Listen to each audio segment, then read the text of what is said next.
Hey everyone, in this video we will be answering the question, what makes a story newsworthy? And we'll be answering it by learning about the 5 elements of news. Let's first define newsworthy. Newsworthy can be defined as stories that are considered interesting and relevant enough to be published in the media. Stories that are considered newsworthy will have the greatest number of audience. Journalists use the 5 elements to choose a newsworthy story. Let's learn about the first element, timeliness.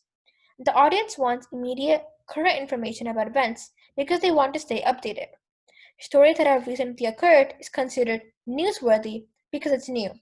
For example, with 2020 being an election year, Americans need news about the latest election polls and campaign speeches. Our next element is proximity. Proximity has to do with location. Local information and events are newsworthy because they affect the people in the community and the region. For example, during the pandemic, Americans are reading the news related to COVID cases in their area. This is a good example of proximity because the number of cases in Texas is much different than those in Montana. Our next element is conflict and controversy. Conflict and controversy is when violence strikes or when people argue about actions, events, ideas, or policies. We care about the news about protests, war, and controversial debates. In recent news, one major conflict story is the BLM movement, started after the death of George Floyd, a black man killed by the police.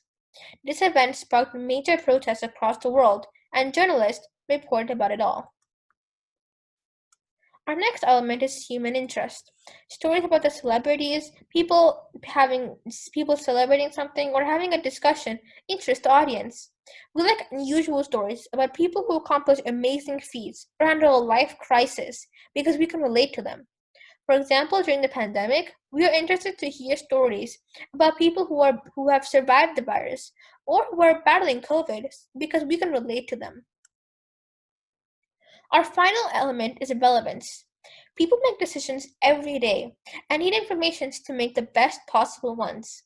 A chef needs news about the latest recipes, and a businessman needs news about business. We depend on news that is relevant to us to make a good decision. A great example is a stock trader needs news about the stock market. This example also goes with timeliness because the stock market can change anytime. Now let's review the elements. We have timeliness, which has to do with current new information, proximity, which is local information, relevance, which is news that is relevant to you, human interest, stories about other people, and conflict and controversy, stories about war or protests. Thank you, and I hope you enjoyed the lesson.